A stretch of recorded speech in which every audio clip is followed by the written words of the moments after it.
Hey, yeah, what? Grab your bootstraps, yeah, let's scale your growth. Here's the truth, Jack. We'll reach the globe, unveil the Tanya, notes. what the Pivot, fuck? earn your digits, won't burn, you'll get it. See, this is factual. Funds will show, learn to flow with Candid Capital. This is a Candid Capital interview. In these episodes, we host industry business professionals involved in the global tech ecosystem to discuss various topics related to tech, global economy, and building sustainable businesses and investments. Welcome back to the Candid Capital podcast. I'm your host, Josh, and if you have listened to this podcast before, it should be no surprise that we will be kicking off this year with a Web3 episode. Today, joining me is Nazim Ahmed, a seasoned entrepreneur and CEO founder of Remix XYZ, a Web3 company that builds products for creators to tap into the Metaverse. They work with artists, designers, and brands to co-create collections in the Remix marketplace and so much more. I'm super excited to discuss what they are doing and other Web3 topics with Nazim. Welcome, Nazim, and thanks for joining the podcast today. It's great to have you on. Thanks for having me on, Josh. You're on the road right now, or I think last we talked you were traveling? Yeah, I'm back at the home office. We're back working today, so just heads down and get ready for the weekend. But yeah, it's been a good, productive week. Should we be very Canadian and talk about the weather for 5 minutes? Let's not do that. Let's just say there's a lot of snow the last time I looked outside. Yeah, definitely. All my virtual backgrounds are all tropical at the moment. So, for anyone who kind of listens to some of my other podcasts or some of the things I'm following, I'm a little bit obsessed with Web3 and different components of it. So that's why I wanted to have you on. So for just kind of get going, maybe you can just tell me a little bit about your company that you have now and the kind of projects and tech that you're working on. Sure. You want to start off with a bit of background and kind of the journey before getting to Remix? Yes, definitely. Go from there. Yeah, no, definitely. Like kind of how you ended up in, we'll say, Sure. the Web3 space, how you ended up in NFTs, and then going into kind of like what you're working on now. Perfect. Yeah. So I've been building startups and businesses for almost 20 years now. My background was actually in molecular genetics and science. And I was working for a big biotech company for several years. But all my nights and weekends were working on creative projects. So I had a bunch of friends that we would be doing, we would just be using building projects as a creative outlet to kind of break apart the day-to-day of our boring day jobs. So this is back in 2005, and one of those side projects was called DNA 11. So I merged my genetics world with the world of online marketing with one of my best friends at the time. And we came together and we created something called DNA 11. And it was a website where you go to the site and you order a DNA collection kit. We would ship it to you anywhere in the world. It'd be a mouth swab. Then you'd swab your mouth, you'd send the swabs back to us, and I'd actually go to a lab, I'd extract the DNA, I would sequence it, photograph it, and then print it on large pieces of canvas as personalized pieces of art and ship it to people around the world. And we started as a side project, and all of a sudden it started picking up steam, blogs started picking up, and then USA Today picked it up. And I remember that day, and it was just a flood of orders. And then that turned into a full-time thing, and then became $1 million a year e-commerce store, just a nice, small business. But it ended up in the Museum of Modern Art, selling in New York after a few years, selling through all their design stores. And it was a really fun kind of tech and art, bio art e-commerce company. So what would you do with it? It was just to get your DNA turned into art? Like you wouldn't use it for any of the ancestral.com stuff? No, so this was very much like a personalization play where people wanted, it was this intersection between personalization and this interest in DNA and biotech. And it was really had a design spin to it. So the way we showcased the product had a very design oriented focus to it. And it just really started appealing to people, and people started calling it the modern day family portrait. So it was a lot of fun. So as a molecular genetics person, Did you spend time in a lab before you moved into tech, or? Yeah, so my whole background was science. I'd worked in labs every summer going through school as I finished my genetics degree. After that degree, I went to software engineering for a couple of years to get into bioinformatics, the intersection of software and genetics. I thought, that was the path I was going to go to. And then I started working for a biotech company. But my heart was always, I always loved this intersection between tech and creativity. So nights and weekends were all about those types of projects with my friends, and DNA 11 ended up being this thing that ended up taking off and giving me resources to build other companies. Yeah, that's really cool. Because I met the BioWare CEO many years ago, and that's why he named the company BioWare, because his background was also in like medical science and not tech, but that was his passion, was tech. So that's kind of cool.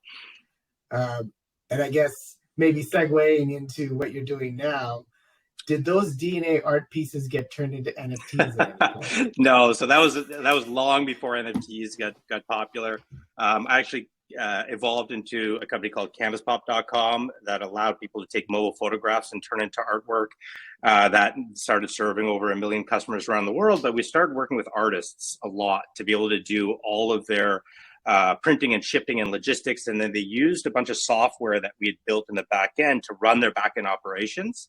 So these artists would have applications or they'd have e-commerce stores on Shopify, and they'd plug into our back end, and we would print with them, ship with them, but it would also do collaborations with Canvas Pop and these artists. And I built that brand between 2009 up till actually last year. Ended up selling that business very successfully to Circle Graphics, which is $1 billion manufacturing company that is consolidating that whole print-on-demand space. But one thing I had learned is different monetization opportunities for artists to monetize their work in different ways. And print was one of those ways. However, after I sold that company, we built some interesting tech that had applications in this Web3 space. And that's when we were starting to get introduced to NFTs. So when I started looking at NFTs, after we sold the company, I saw something amazing for artists. I saw a new monetization channel for them, which never existed before, number one. Number two, a way to do limited edition drops. And the way through limited edition drops, by selling them as NFTs, their end users get certificates of authenticities as NFTs that are logged on the blockchain. So that was a much more efficient way of how we used to do it, where they would print their work and then we'd send them certificates. If they do a limited edition run, they'd sign it and then ship it to the end customer. Here it's all programmatic. It's sitting there on the blockchain. Next is the ability to programmatically give royalties back to the original artist. That to me was revolutionary. And then finally, the ability for end consumers who buy the piece of art via NFT to be able to resell it down the road if they want to. And that was just such a powerful piece of technology that I had to explore it more. And that was the beginning of us and my team starting to start a new company and looking in the Web3 space. So are there any, I guess, projects or maybe concepts on sort of onboarding artists into NFTs that you could give as an example, or maybe someone has heard of? I know the only things that come to my mind really are, there was that pizza NFT that people did for royalties. And I think it was Nike did sneakers. Someone did a sneaker one, if I recall. But those are the only ones that I know a little bit about. Yeah, so that's a great question. So when we started looking at the value of NFTs, I was not sold on the kind of the major pumps that were happening on OpenSea of these assets, or just kept climbing in value, but it had no utility. However, when I saw Artifact come into this space and they started creating digital sneakers, they created a run of 3D avatars as NFTs, and they started getting into the digital fashion space. Then we started seeing the power of NFTs and artists, and then we started seeing digital fashion primarily through what Artifact did. Now Artifact sold to Nike. Now is part of is basically the Web3 arm of Nike. And then the third thing is we started seeing traditional fashion brands putting their wares into gaming platforms And that became it's becoming a marketing channel for these brands. So when we put all those three things together, we thought, wow, okay, digital fashion is going to be a major form of creative expression for artists. And artists are going to need some very easy to use tools to take their 2D art, put them on 3D pieces that can eventually become worn in the metaverse on avatars as pieces of fashion, but then sold as NFTs so they can do them as limited edition runs. So we put all of those things together, and that became an MVP last year that we built, which was Remix, which I can get into. And ever since then, it's just been gaining so much traction on the platform, which we can get to in a minute. Like yesterday, I was in a, I guess you could call it a Metaverse conference, where they had sort of like an auditorium, and then you chose an avatar to use to go in. That was the first thing I was thinking is there's so much ad space in here that, you know, like I would be selling to sponsors to put on the walls of this place, because it's just like, you know, how we're on this video right now, except for you're in a room, like in a video game, but the walls were all blank. And I was just thinking to myself, I just like, would be nice if I could just wear a jacket with like maybe my logo on the back, you know, that sort of thing, just for, you know, extra identification. But like all I could think about was like ad space as I was like looking in this blank metaverse and the PowerPoint screen that they built into the metaverse. I don't know if you were on that one, but or anything like that, but I thought it was kind of an interesting take. It was the first time I experienced that. Yeah, so you nailed it there, where brands are starting to see these opportunities, but they're trying to figure out how to get in this space. And the core of Web3 is basically built on two things. One, community. So it's communities coming together and creating value for each other. And the second is value creation. And brands are trying to figure out how to interject themselves into this Web3 space in an interesting, organic way. And what's not working is brands just doing a run of 10,000 NFTs, dropping them with very little utility and just extracting liquidity and money from an ecosystem. But they have to actually start playing nice and trying to figure out, how do I come into Web3 and bring value into this ecosystem? And these values get aligned through two things, NFTs, as well as digital currencies. And brands we think that Remix is a potential solution to bring these two parties together. And that's where we're discovering the real value in the platform that we built. And so maybe you could talk a little bit more about the platform, so get an idea of what that would look like. Probably have more questions as you go through on this, because I was actually pretty excited yesterday. I sent so many people so many screenshots of like the avatar and all that stuff. Yeah, so the platform appeals to three different parties. So party number one is the artists and the creators. That is the first group that we actually work for. That's why we wake up every morning and say, okay, we need to create new revenue channels for our artists. That's our mission, number one. And number two, we've got to create more spotlight on their profiles, right? So that's one party. The second party are the brands that are trying to figure out how to get to Web3 in an organic and productive way that's beneficial for the ecosystem. And then third is the collector coming and actually purchasing these NFTs. So let's start off with the artists. The artists, we want to solve problems for them to be able to very easily create digital clothes. So we have a creator tool. So you come to remix.xyz, you come into the create button, and the first thing you see is a library of 3D models, completely web-based. And you're able to take one of those models. With 2 clicks of a button, you can upload all of your existing 2D artwork as textures. You can also add a second digital input, which is colors. You press the Remix button, and all those inputs get applied to the 3D model without any 3D experience whatsoever. So very, very quickly, we're able to reposition their 2D artwork they already have onto 3D digital assets that could become pieces of fashion. So when you say artist, is it limited? Like, is it just fashion? Is it people who paint? Is it, like what kind of art artists are using this platform currently and that you see using it down the line? So right now it's been mainly digital artists. So the first artist that we launched with was an artist named Psychrome. He was the lead artist at SneakerCon. He has a great Web3 following. He was also lead artist of a popular NFT drop called NFT project called Cold Blooded Creeps. And several of the drops we've done so far are digital artists. Now, if you're a traditional artist, though, you could definitely scan the traditional art in and create textures digitally. So as long as you have some sort of digital artwork that could have a digital source, then you could use the platform to create a collection.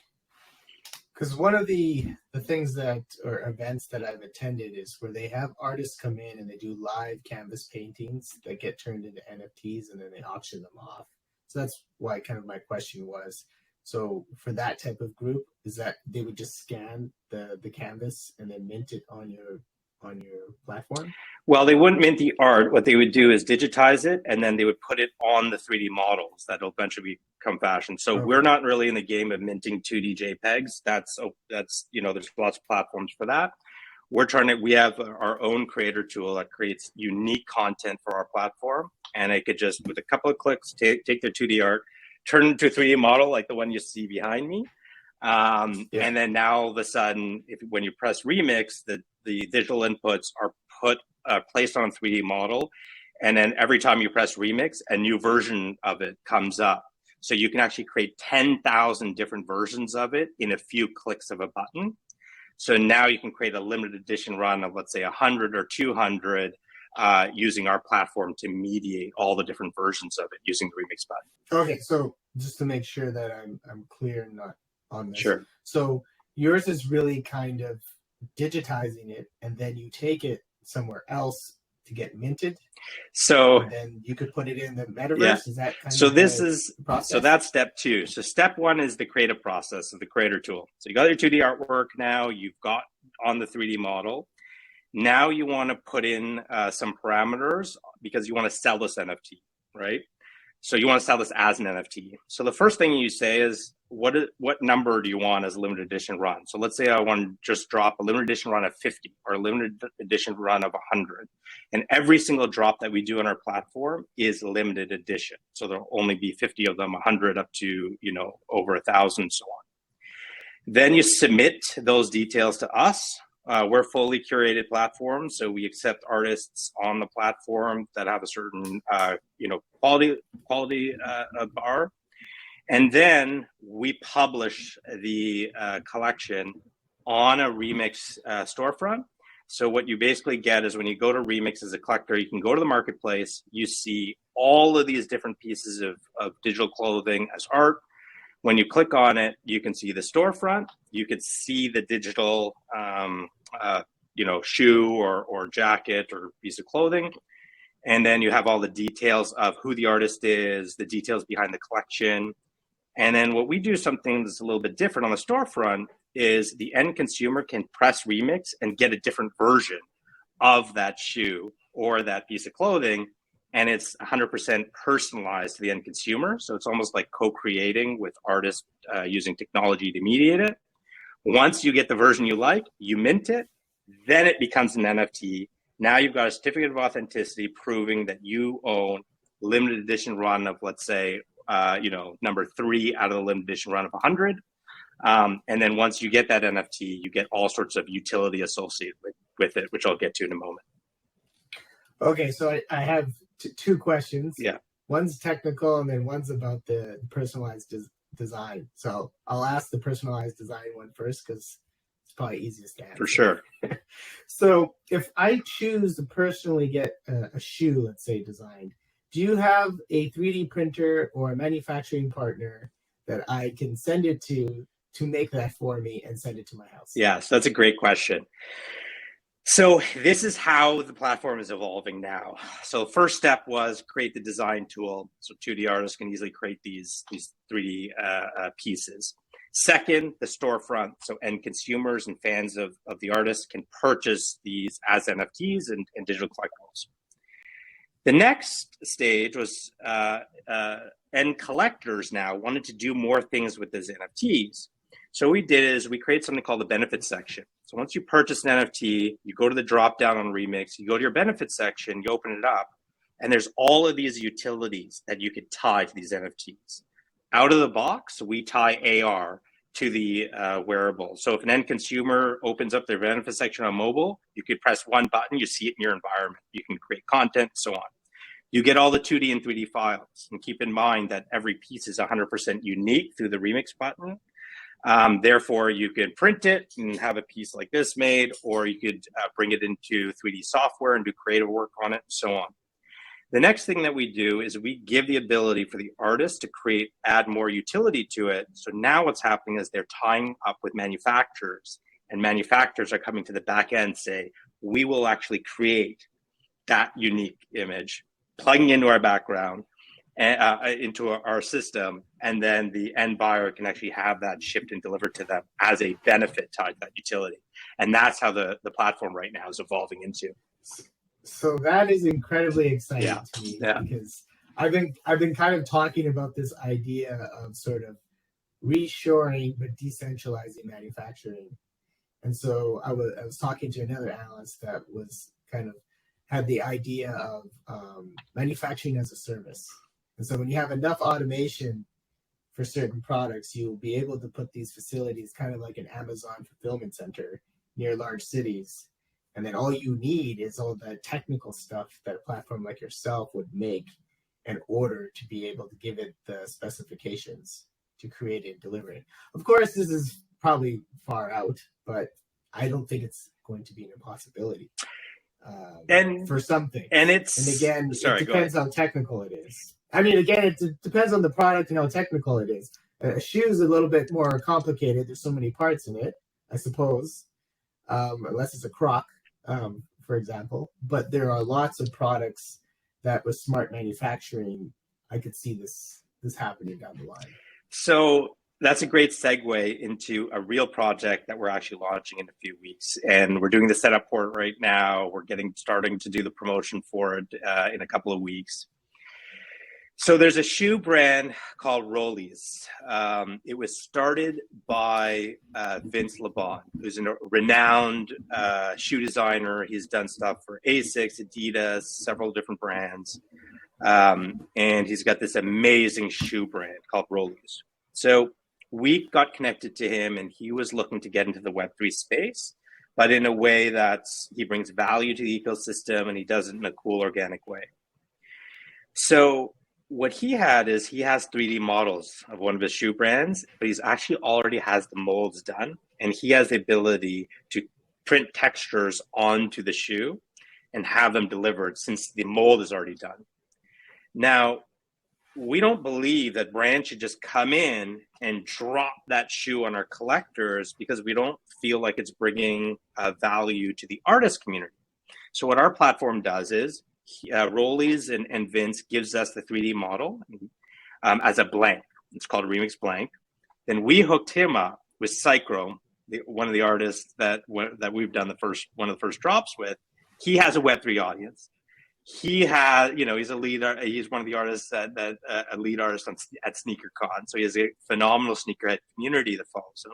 He's supplying the textures. So now the textures come in, the 3D model goes in, it goes into the platform. We're going to do the drop on the Remix marketplace. End users now can press Remix, get their own version of the shoe. And then they get the NFT. They get it's a limited edition run. But then this is the best part about it. Once you purchase the NFT, it acts as a digital key to get the physical one done. And then Vince in his factory through Rollies is going to print that design on that shoe and ship it to the end customer. And there's only going to be X number of, hundreds of pieces ever made in the world. So this is how everything is being tied in, all being coordinated through the Remix platform. And now everybody is winning, from collector to brand to artist. And that's how we think the future of brand and Web3 is going to be. It's co-creation. That's brilliant because you've made it sort of an event. It'll give the feeling that you got something custom made, and it was made like it was not mass produced, but the same sort of cost effect in the background. because you've kind of positioned it that way. So the customer's going to not feel like they waited a year to get a customized product, even though you might have done all that stuff leading up to it in order to get it prepared. You know, kind of like the Starbucks menu that gives you the illusion of choice, but it's not really a lot of choice. You know, because do you get what I'm coming at here? Because like on the back end, it doesn't look that way. So you've kind of created real-time customized shoes. So Totally. I think that's really cool. And the great thing about it is there's no upfront, you know, manufacturing investment and tons of capital costs, because all the exact assets already exist, from even the 2D artwork, from the digital artist. Well, they might make custom art for that particular drop. The physical part of it already exists, so the people that we're talking to already has that piece already done. But another piece we're adding to it is we can add more benefits to these NFTs. So now Cychrome said, well, I'm also going to give a limited edition run of a print of the wearable signed by him. So now the collector gets even more benefits associated with the NFT. So now they get this limited edition collection piece, you know, that has a certificate of authenticity on the blockchain saying they're the rightful owner. You've got the physical piece, but then now you've got a print. You could get access to an event, let's say, if they want to do an event, a closed event, where they actually do a drop in the gallery. And we're starting to create this menu of benefits through partners that we could add to the platform. And that's getting super exciting. Now it's not just a JPEG that sits in your crypto wallet. It's a digital asset that acts as a key to give you all sorts of cool stuff. Oh, I love the idea of this. This is fantastic.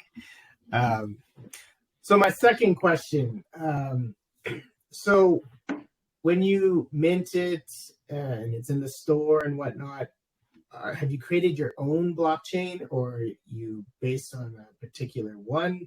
And for your stores, are they located in other properties like Fortnite or something like that, where you could just go in and buy the sneakers you want to run around in that world in? It's a great question. So we'll start off with the first one. We started off by using the Ethereum blockchain. So once you mint an NFT on our platform, it gets minted as an Ethereum-based NFT. We went with Ethereum mainnet because you know, it has the largest ecosystem you know, as for NFTs right now.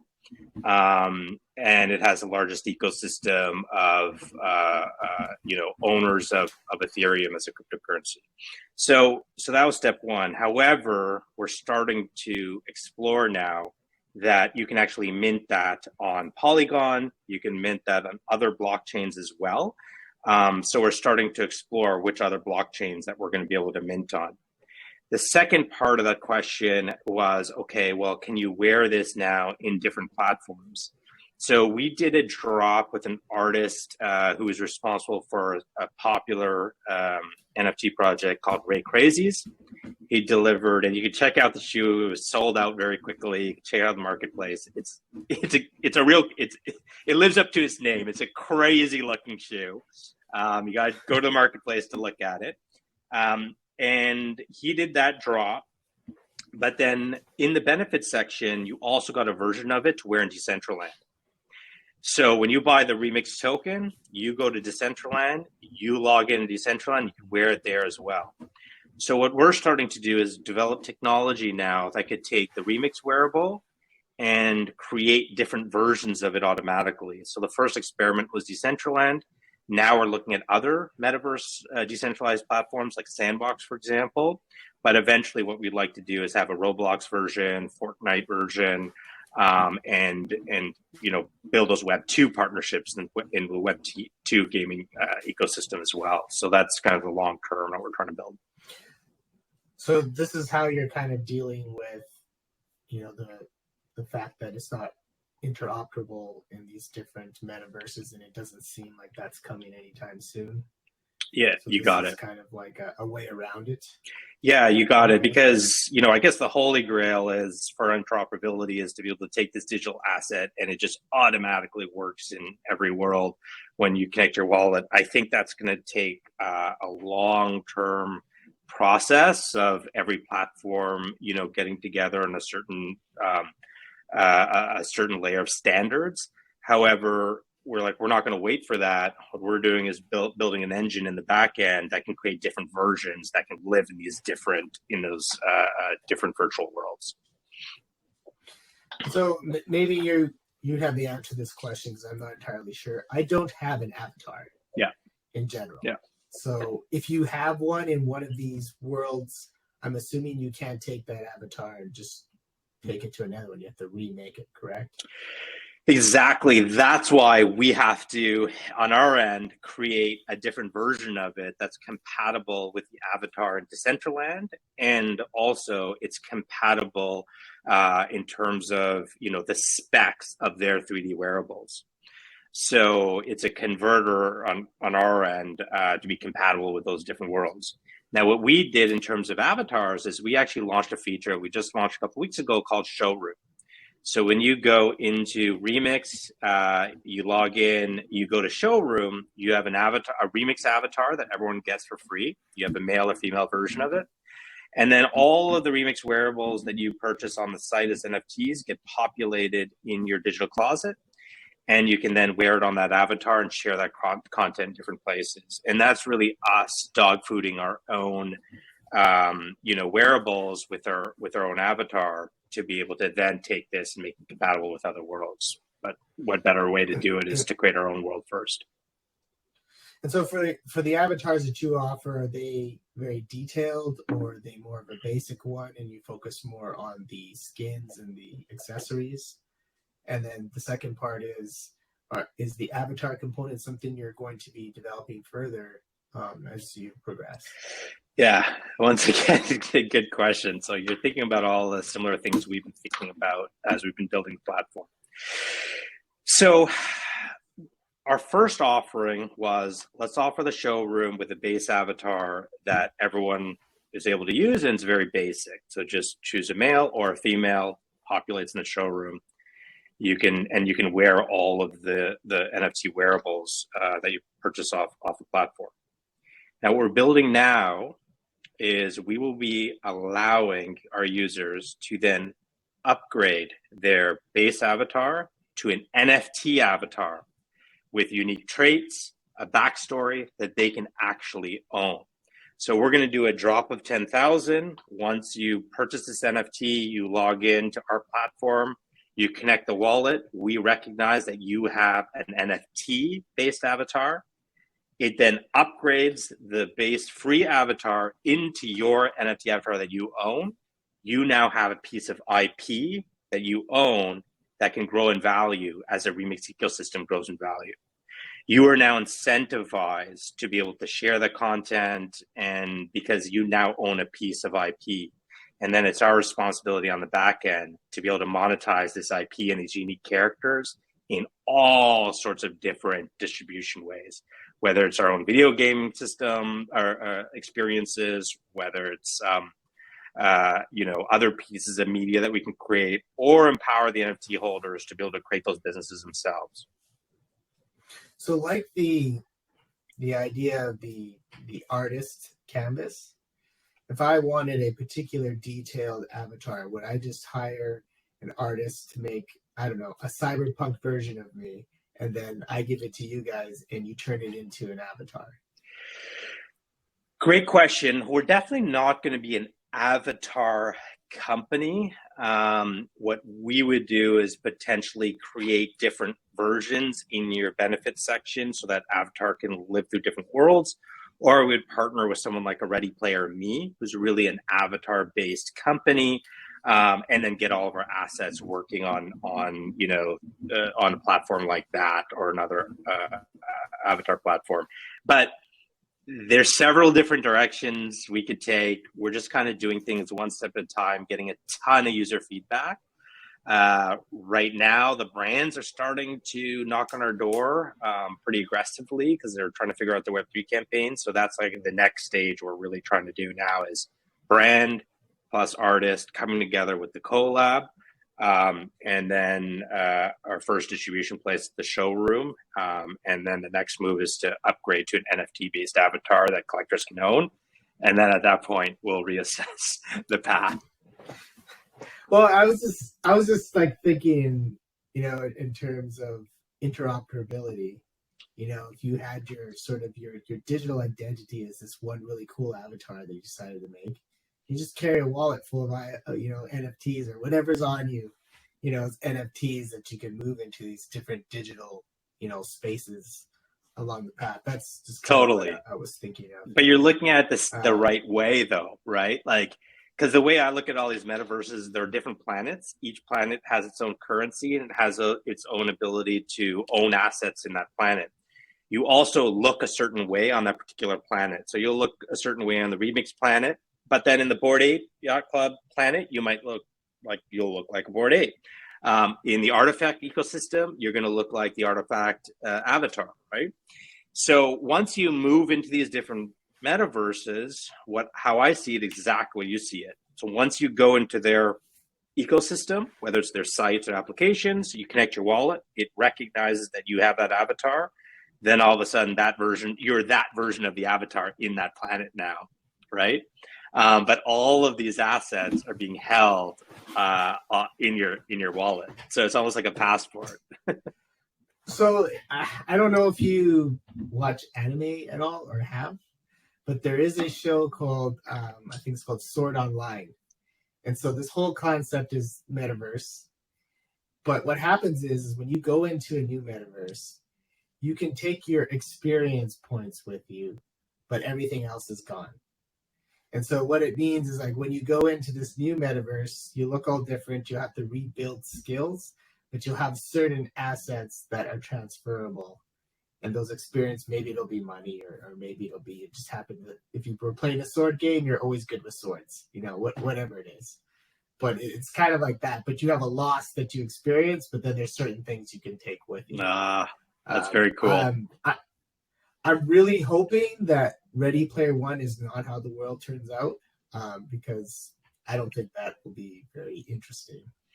I agree. Having just one mega world. Yeah. I think the multiverse would be more fun. I think you're 100% correct. And it doesn't create a really healthy ecosystem when one company and one overlord owns the whole thing. I believe in multiple different ecosystems, all working together, providing each other value, and users can move between them. So we'll see. I'm sold on that version of the metaverse. For the metaverse, like in terms of the chains that are out there, are you seeing one kind of becoming the overlord? Is that Ether perhaps, or a different one? Yeah, that's a great question.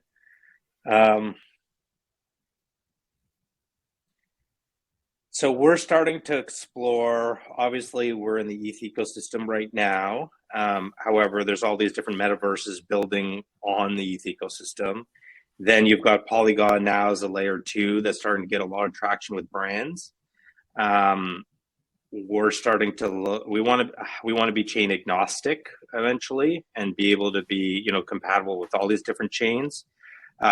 Doodles was a very popular NFT project. I don't know if you've been following them, but they just launched Doodles 2 on the Flow blockchain. And the reason they moved to Flow is they really want to bring their brand to the mainstream, and the mainstream doesn't want to worry about crypto wallets or anything. They just want to be able to log in through email and be able to buy digital assets and be able to interact with the Doodles brand, which is definitely direction we're going as well in terms of, not needing a crypto wallet to be able to buy these assets.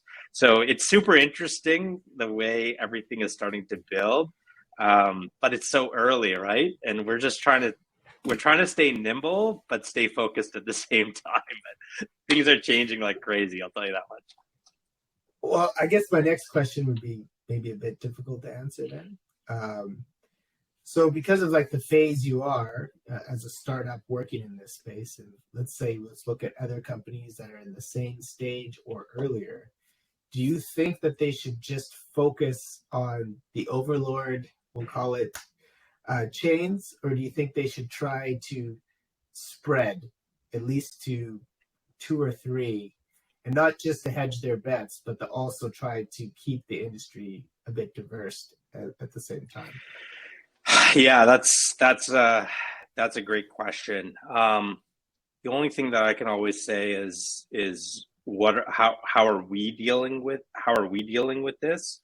And what we talk about internally is, okay, where are we going to put where are we going to put our resources where we get the most amount of value? Considering we're a startup, we're only 11, 12 people, we're a small organization, so there's only so many places that you can split your time on. So what we're trying to really focus on is product market fit on our offering, the problems that we solve. And right now, the blockchain that we mint on is not the biggest problem right now where we should be focusing on. So we're trying to nail that product market fit. So we become the place that connecting artists to brands, to co-create, to come together to do drops, and collectors to get these NFTs and have a whole host of utilities that are tied to these NFTs. So all three parties are working. Once we really nail that, and then that ecosystem is really, really starting to grow, which I call the remix ecosystem, then we'll start looking at diversifying across different chains is the way I look at it. So my advice is get that product market fit first. So so let's just bring it back to the metaverse again, because potentially your market products would end up in different metaverses. Yeah. There's a lot of, we'll say, very large corporates that are building or have built some type of metaverse. Have you been able to get into any of those, or are there a lot of challenges and barriers? Are they keeping it to themselves? Like, is it even possible to collaborate with them? Because it seems like they always go for walled gardens until they have no choice. The value of Web3, in my opinion, is several communities all working together to bring unique value to each other, unified through non-fungible and fungible tokens, which is cryptocurrencies and digital assets, and having a very vibrant, diverse ecosystem where all these parties are bringing value to each other and winning through the value of each other. And there's not one central place that can change the rules of the ecosystem with a snap of a finger. Now, the centralized platforms, their entire ethos and how they've been building is walled gardens. They control all the algorithms and how all these platforms have been built. And Web3 is the antithesis to that. So I see over time Web3 native brands and Web2 brands coming and playing nice within Web3, meaning building value for members within the ecosystem is going to be the future, but we'll see. We'll see. And you could see, Meta working on, their initial, Horizon, I think it's called Horizon Worlds.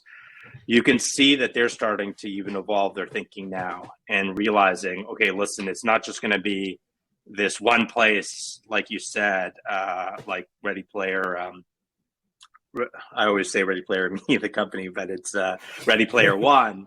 That doesn't look like the approach that's going to win. And they even are starting to see, okay, we got to play nice with all these other ecosystems. So we'll see how it evolves, but I hope it's the latter for sure. Okay, no, that'd be interesting. See a stormtrooper or a Jedi wearing sneakers from Remix. That's it, exactly. Hopefully that's the direction we're going. But it's still so early and things are changing. I always say within the team, we always joke around saying a week in Web3 is like, a year anywhere else. So you had posted something in LinkedIn about AI avatars. So I was wondering if you could talk a little bit on that, because I'm really out of the loop on that stuff. Yeah, sure. So once again, as we look in the remix ecosystem, we're always building for three parties. One is the artist, two is the brand that brings the 3D blanks to the table. Sometimes they're remix blanks, sometimes they're brands doing these blanks.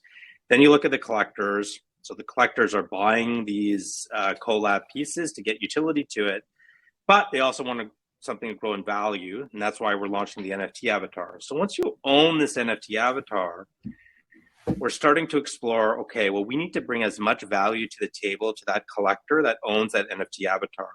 And what better way to do that is how these avatars are becoming digital influencers, and you're able to inject through artificial intelligence almost like a spiritual a mind in these digital avatars, where they become digital influencers. They go out while you're working, do things for you in the metaverse, and then bring value back to the owners. So then at the end of the day, you get a report saying, okay, your NFT avatar participated in 3 different fashion shows. They got paid X by this brand. And then they created X number of content on these different social platforms and got X number of likes. Great news is that your NFT avatar now has increased in value because more value within the ecosystem. And that's what we're looking at. So there's a company called Altered State Machine. They are or completing all the side boring missions, just so that by the time you get home from work, you got enough experience points to go on like the real quest. That seems to be the direction you could potentially go. Or you swap you have your through the platform, you have your AI driven avatar. But then maybe you can come in and swap that consciousness now out with yourself. And then you go and be that avatar and go out and bring value and play in different ecosystems and be part of games and other metaverses. Then you almost interject back out, and then you could put your AI-driven consciousness back. So when you're sleeping, it's going out and doing work for you too. So like in training this, would it be like the AI is watching all your chats, all your interactions, so it could kind of mimic how you would respond to things? Is that how you're going to train it? So we have Zach James, our head of AI research, Paul Spencer, director of engineering. They've been kind of working together to explore this world. I would much rather have Zach come in and Paul come in and talk to you about how we're exploring this technically. But right now, we got to be super, super focused because this is definitely out there. But I see this is the direction in which it's going to go. And at the core to our company is innovation. So we're always going to be exploring where we could play, but within a focused product as well. So more to come. And so I guess, you talked about your different segments. Is this something that you're thinking is more what the brands will be looking for, so that they sort of have a 24/7 engagement going with their community versus maybe an individual who just wants cool sneakers for his next 4-night mission? Yeah, that's once again a good question. So once again, artist, brand, collector, and if these NFT avatars can go out and get distribution and more exposure, then the brand is happy. But every piece that kind of consumable or collab piece that comes through our system is always an artist and a brand working together. It can never be. That's one of the ethos internally. We have to make sure the value goes back to the artist. So these collab pieces can use distribution mechanisms of this avatar going out and pushing that content out and getting more eyeballs in it through either integrations that we create or through our own experiences that we build on top of the Reeves platform. So everyone really wins at the end. We need to make sure all 3 are winning. And I guess in terms of brands, do you see any maybe Canadian ones that are not kind of just sitting back and waiting, but are jumping in? Usually we kind of wait for our cousins down south to do everything first, and then we come in, a little bit later, we'll say. Yeah, so unfortunately, it seems to be the situation we're in as well. We've been building this out for a year. Our community manager and all of our marketing and artist relations happens in Los Angeles. I met an influencer out there that's very heavily embedded in the artist community. Her name's Taylor Starr. So she's, our community manager over there. And that seems to be a lot of the traction we're getting. Rollies is an Australian brand, and Vince used to, as part of the New York ecosystem of these shoe designers. So we're definitely getting, and then most of the agencies we're speaking to are all US based. So unfortunately, it's repeating itself where all the innovation is starting to come in. But hopefully, some of the Canadian agencies come knocking on our door soon. I'm just waiting to start hearing some yogis talk about NFTs at the Lululemon store. It might happen sooner than you think, so we'll see. So we're coming up here on the hour, so I'm just going to move into the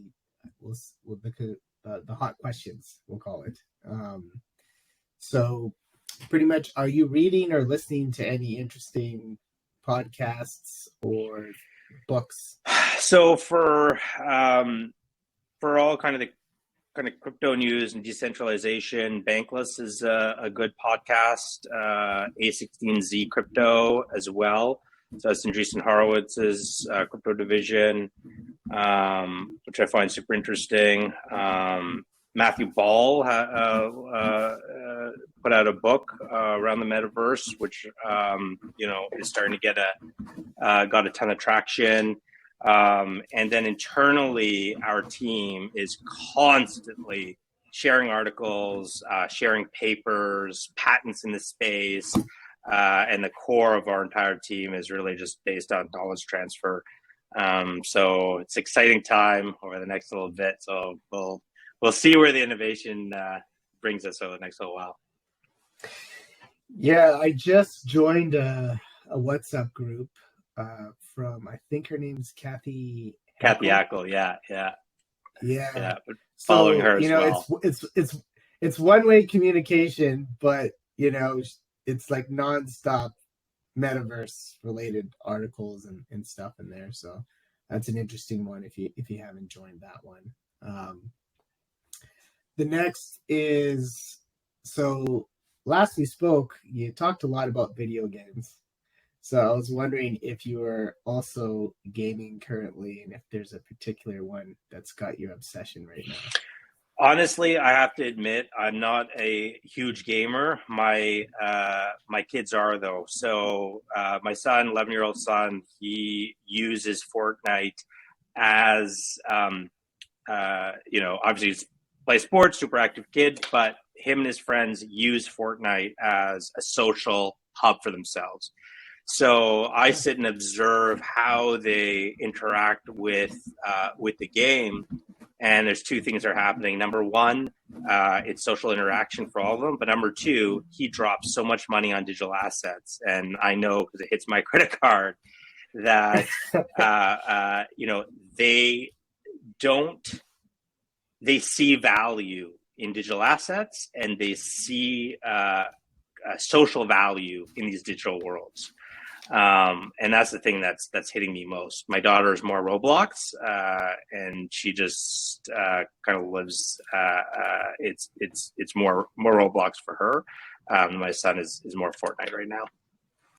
So is that what kind of influenced you to create a skin NFT marketplace and artists and brands and putting this all together? Yeah. So my kids had a huge influence and convinced me just by observing their behavior and seeing what they purchase that their entire Gen Z their generation. So son's 11, my daughter's 10.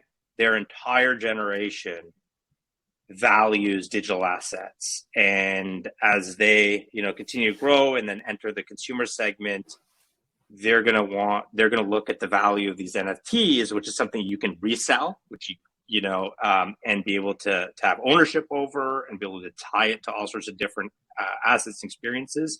They're going to see a ton of value in that. But then the second is this idea of them going into a virtual world and not caring whether it's real or not real, because they're getting this social interaction in these virtual worlds regardless. So as AR becomes more embedded into our society, they're going to see this digital overlay as just part of their social interaction, how they kind of live in society. So when I see all those things and all those trends, it reminds me of that we're building something valuable, especially with that generation as they get older. So you're like in the you're kind of in the area of crypto where it's application of blockchain technology. Yeah. Versus, I would say, pure crypto. Yeah. Are you accepting crypto as payments for any of your stuff? Like, can you pay to get your NFT and all that kind of stuff made with your crypto wallet if it's what you're using? Yeah. So I call ourselves a blockchain-enabled business where we use the blockchain to our advantage to offer value to the users in our platform, number one. Number two, right now we actually only accept Ethereum as payment for our digital assets. Very soon, in the next, my developers are going to kill me if I give an exact date. But anyway, soon, we will be able to. You'll be able to log in with email, and you'll be able to pay via credit card through fiat. So you'll be able to just pay regular through their credit card. So that's the next stage, and then that hopefully will open it up more to the mainstream. But over time, we'll accept all sorts of different forms of payment, forms of cryptocurrency, and all the technology and everything will just fade away to the background, right? So in terms of accepting just Ether, that's really because of what you build things on now? Because we built it on Ethereum, correct. Oh, okay. Yeah. Okay. So once you've decided to open it up to more cryptocurrencies, then you'll be able to use Bitcoin, perhaps? So right now, you could pay with ETH. The next step is to accept credit card payments, fiat, and then we'll plan out, the next stage. So I think that's really those two things we're focused on right now. Okay, cool. The next question is because, I keep bringing up the metaverse whenever I can. So there's two pop culture questions I got to ask. So have you seen the Peripheral on Amazon? No. Okay, so this is I would say the closest thing to an actual real metaverse television series. Good production value. We're not going to really be able to say too much until you've watched it and experienced it, but pretty cool. The second one you might have heard of because it's kind of on social media right now, and that's Everywhere All at Once. And it's just they won an award for something, so I don't know if you've watched that one. No, bro, I got to get on it. So Everywhere All at Once and the Peripheral. Yeah. The first one though, I really enjoyed. Yeah. I thought at least the first couple episodes. Afterwards, you start to recognize the playbook. But so can you give a very quick rundown of each? So the first one, it's just we'll say we're living 20 years in the future, and so everyone has sort of their VR set. Got it. They got sent this experimental one where they put on the thing, and you can't tell the difference. You're in a whole nother world, except for it's a game, and the person thinks it's a game, and it turns out it's not a game. Nice. That the device kind of takes you into a different, say, version of a universe, future world, whatever. And then of course, there's problems and things that got to be solved. But it's an interesting concept, anyways. So I would say it's very metaversey. Was it Everything Everywhere All at Once? To be perfectly honest, I'm probably gonna have to watch it again because it was confusing. Some people are calling it metaverse, but it's more multiverse. But you could just think it's the metaverse, I suppose. But I'm only an hour in, so I really couldn't say. But you're jumping all over the place. They have these weird concepts of moving around. And of course, there's always a villain trying to destroy everything or control everything. And the other person is the reason I couldn't get through the whole thing at first is I was just okay, this is another take on the Matrix. So I was okay, I've already seen this. Yeah. Right. It kind of starts out almost like the same. Yeah. It's instead of Neo, it's a different person. And so then someone told me I got to give it, another shot. Because you start off in an office. You're fighting through an office in the beginning. That's that's the Matrix, right? Yeah. Except for with martial arts. Like probably more real martial arts. Yeah, I'm Or I'm super intrigued what's going to happen over the next few years. If you go to my Twitter, I have a pinned tweet of a picture that I took over Christmas, and the picture just says so much.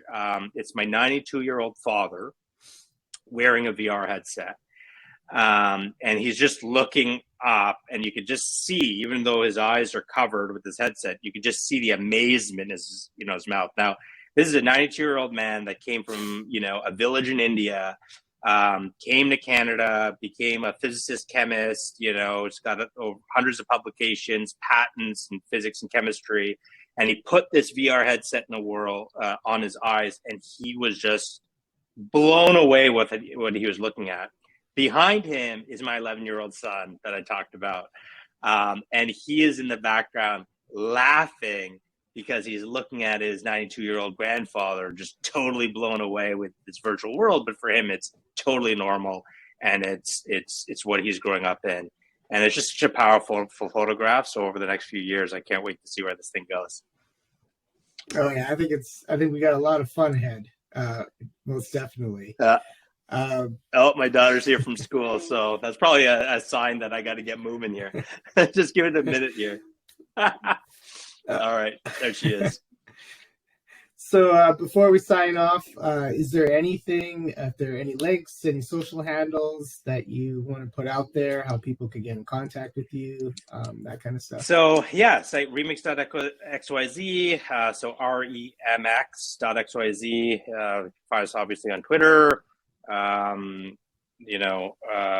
Between those two, you could also join our Discord when you come to the site, and we've got a really active community there, and it's growing.